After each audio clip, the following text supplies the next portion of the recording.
NTA International News. Donald Trump takes oath of office as 45th American president. Promises to make America great again. Former Gambian President Yahya Jammeh agrees to step down. Nigeria ratifies World Trade Organization Treaty. You're welcome to the news on NTA International. I am Ifaenyi, Okafor. And top on our news, Donald Trump has been sworn in as the 45th President of the United States of America.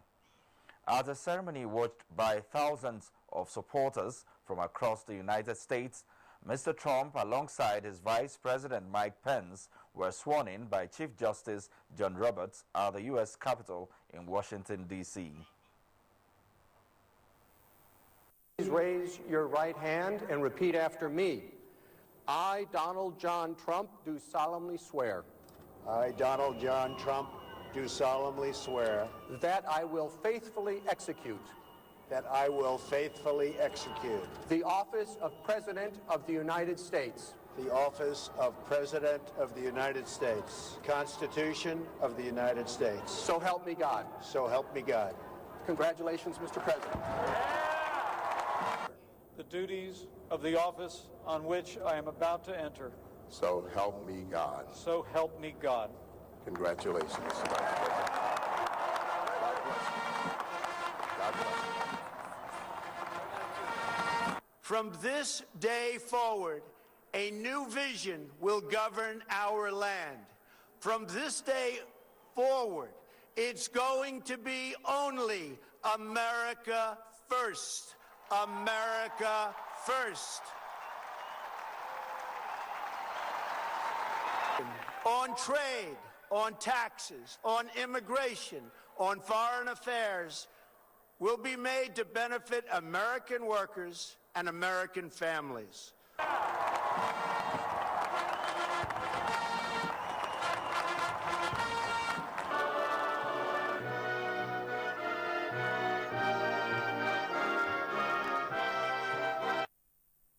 Immediate past President Barack Obama and wife Michelle, Hillary Clinton and husband Bill Clinton, as well as Jimmy Carter and wife were among the dignitaries at the ceremony. Now, from the time Donald Trump emerged as the candidate of the Republican Party in the U.S. presidential election, many Africans have been uncertain as to what his administration portends for the continent. Now sworn in as the 45th President of the U.S., international watchers say there may not be much change after all. Uchenwizu examines Africa's and indeed Nigeria's expectation on President Donald Trump administration. People across the world watched with keen interest the 2016 America's electioneering process with mixed feelings. Apprehensions were high in Africa, a continent that has had strong ties with the United States, especially in the areas of security and aid.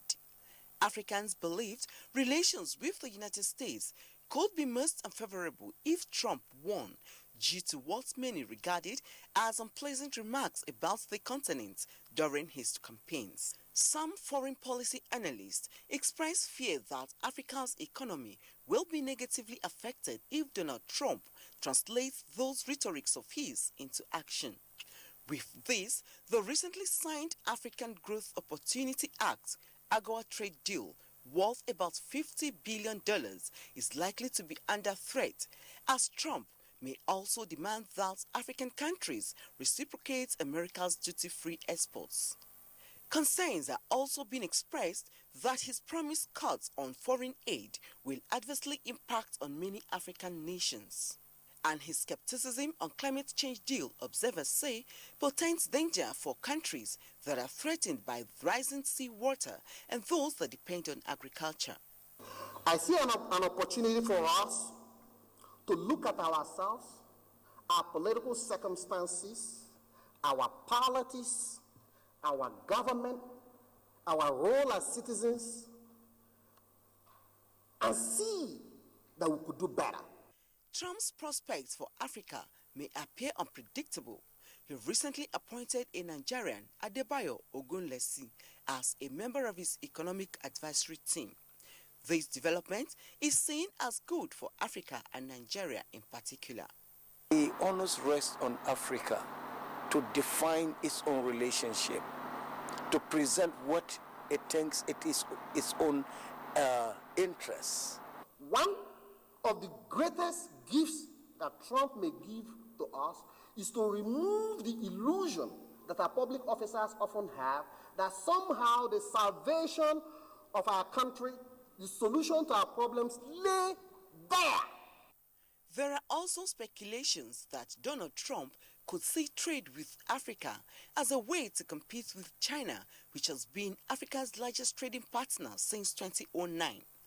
Analysts project that Trump could be the partner African governments desire after all, and that AFRICOM, which is the U.S. Military Command Center for Africa, will continue to play major roles, especially in the fight against terrorism. Uche Nwisu, NTA News. Meanwhile, as attention across the world today shifts to the United States of America as Republican Donald Trump assumes office as the 45th president, an event that has far-reaching implications to Nigeria and Africa, as a new American leader is set to have little concern on the continent. Guests on NTA's program Good Morning Nigeria, however, say it could be the turning point for the continent to look within in addressing her challenges. Salihu Abdullahi has reports.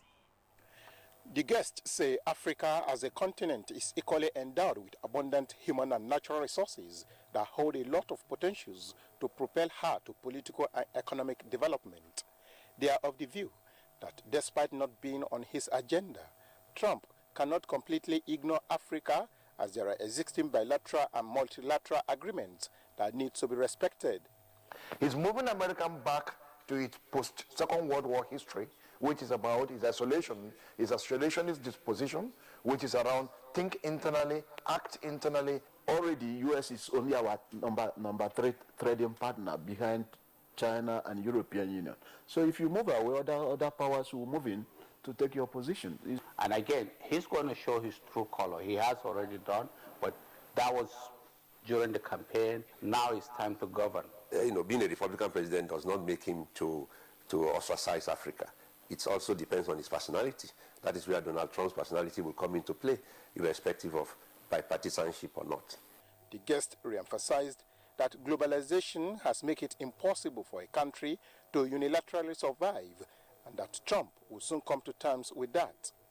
The guest, however, say it is an opportunity for Africa to stop relying on others and trade more with itself and other willing and friendly nations of the world. In Abuja, Salihu Abdullahi, NTA News.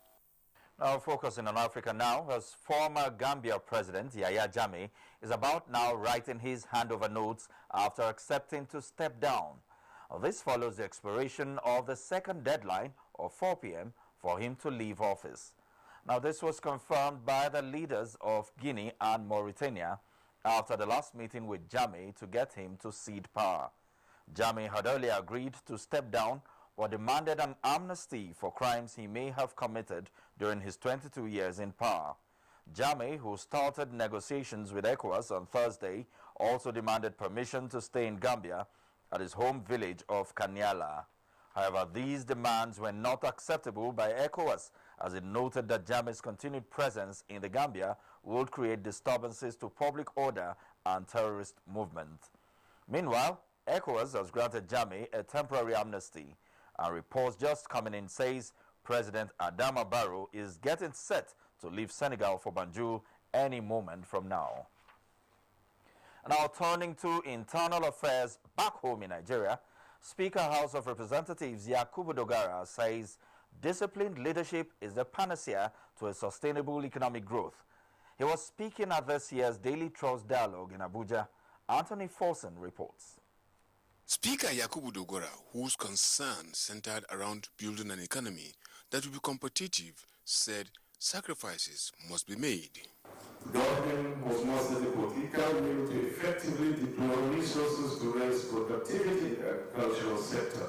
Notable aspect to modernization of agriculture is the encouragement and adoption of technology-enhancing approaches. Minister of Finance Kemi Adeosun and Atedo Peterside made their submissions from different perspectives. Payroll represents 40% of government expenditure. 40% of everything we spend is on salaries. So we must focus on it. I said borrowing alone is not and can never be a panacea. Indeed, borrowing without instituting necessary and badly needed economic and structural reforms is akin to suicide. Chairman Board of Media Trust Kabir Yusuf said the choice of this year's topic was deliberately chosen to add to the discourse on the nation's economic growth. Minister of Information and Culture Lai Mohammed, who was at the occasion, spoke to newsmen on the dialogue. Our future lies more in the capacity we have for discipline, the capacity we have for planning, in the capacity we have to actually look at the economy no longer from a monocultural, perspective, but from a diversified perspective. He also commented on the accidental bombing in Borno State. When we left Maiduguri, about 32 injured aid workers and IDP were already being treated and they were stabilizing. What happened is not a true reflection of the thorough professional conduct of the Air Force. In Abuja, Anthony Forson, NTA News. And now to politics. The People's Democratic Party Governors Forum has elected Governor Ayodele Fayose of Ekiti State as its new chairman. This formed part of the resolution of the forum's meeting held in Abuja.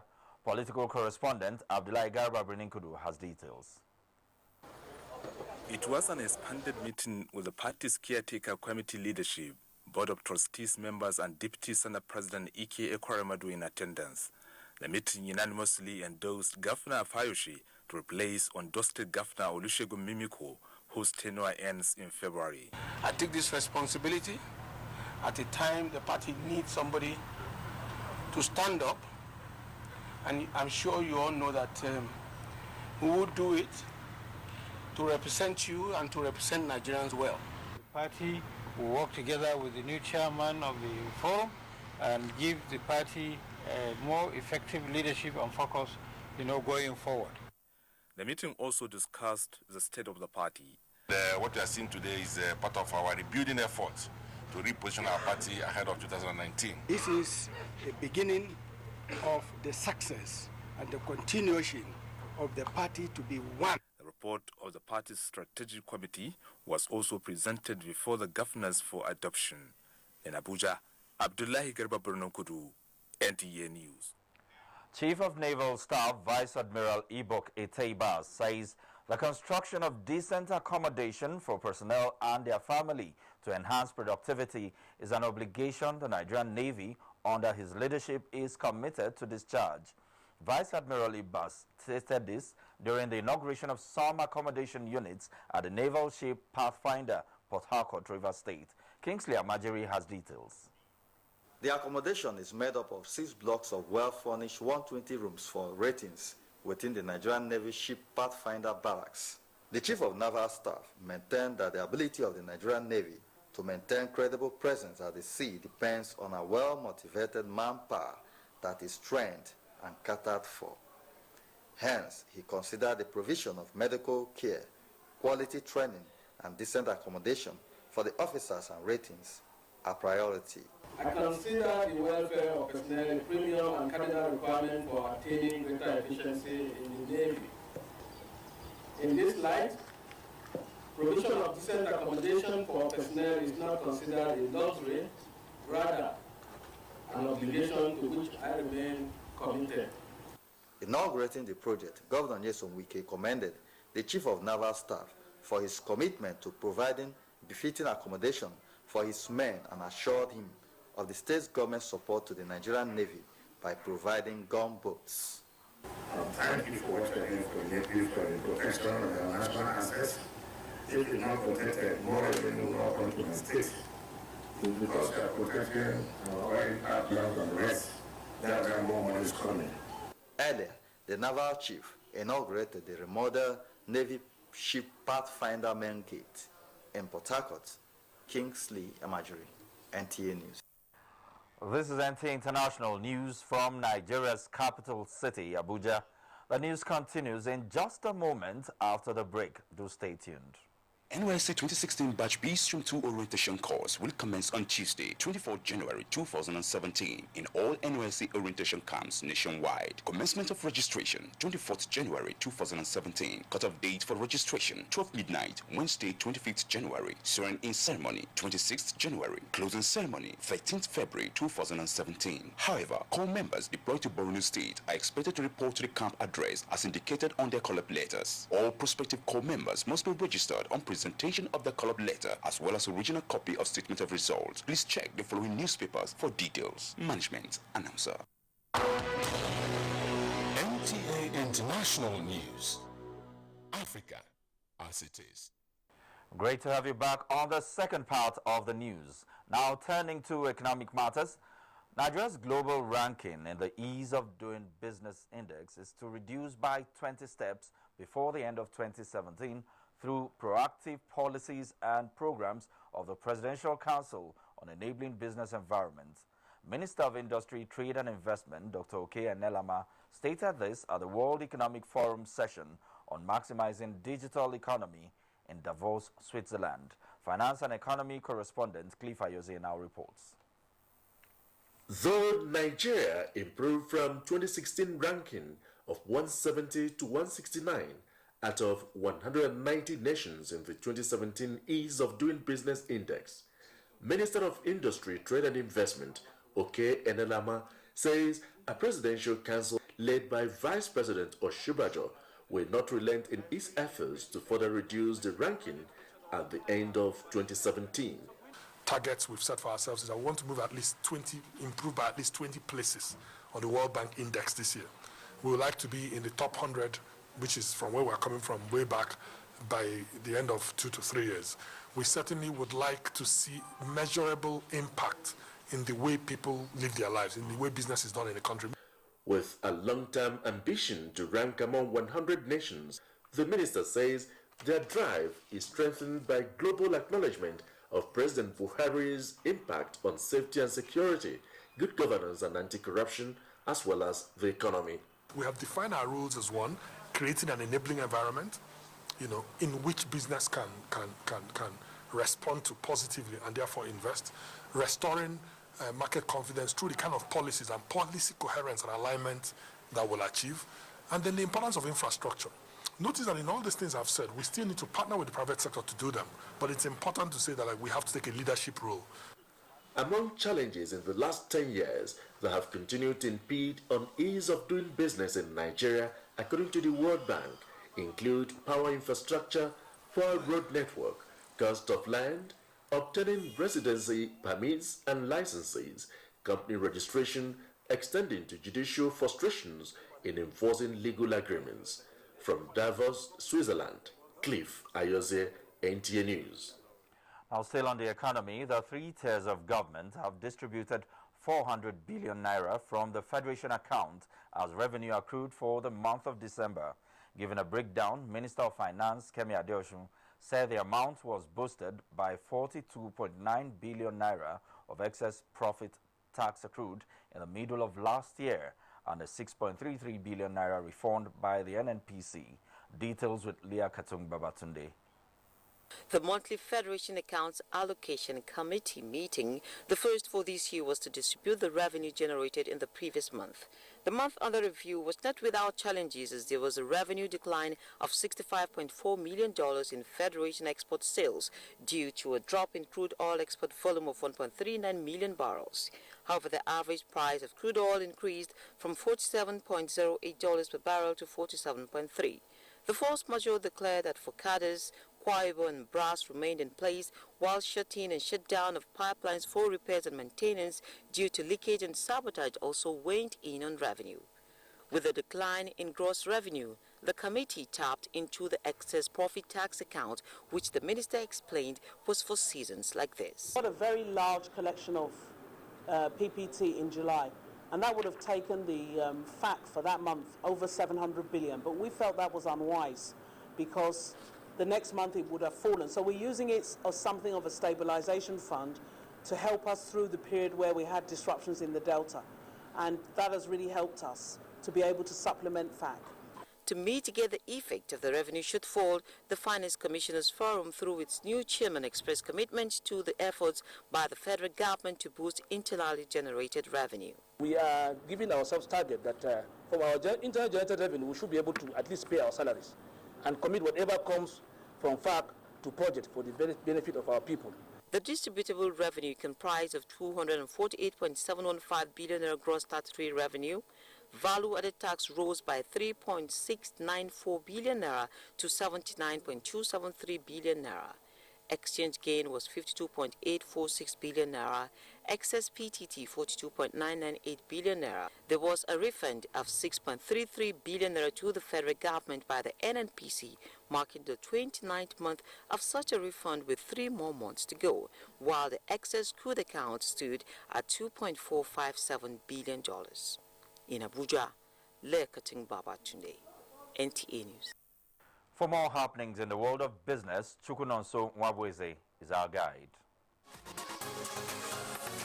Hello and welcome to Business News. We start with a report that Nigeria, Africa's largest economy, has ratified World Trade Organization WTO Trade Facilitation Treaty. Minister of Industry, Trade and Investment, Oke Enalama, handed over the treaty signed by President Muhammadu Buhari to the Director General of WTO, Roberto Azevedo, on the sidelines of the World Economic Forum in Davos, Switzerland. The treaty is expected to open new opportunities for Nigerian export products to penetrate the regional and global markets on favorable tariffs and terms. It also offers global market opportunities to micro, small and medium enterprises through the WTO e-commerce initiative. Meanwhile, Ghana's new government said it plans to review the country's multi-million-dollar International Monetary Fund (IMF) program signed by the previous government that seeks to stabilize the economy. Minister-designate Yor Osafo Marfo told a parliamentary screening committee Friday that the 3-year $980 million program must be reviewed to reflect the ruling New Patriotic Party's ideology. And data from China's National Bureau of Statistics indicate that the economy grew by 6.7% in 2016, as against 6.9% recorded in 2015. The fall marks China's lowest growth in the past 26 years. And trading on the floor of the Nigerian Stock Exchange this Friday closed on a positive note as the all-share index appreciated by 0.08% to close at 26,223.54 basis points in 2,804 deals.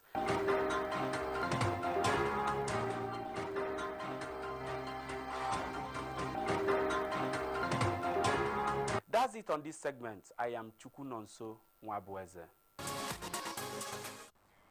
Senegal qualifies for the quarterfinals of the 2017 Africa Cup of Nations in Gabon as Nigeria's Odunayo Adekuroye wins Season 2 of the Indian Pro Wrestling League with Punjab Royals. Details on Sports Update with Dende Sunny.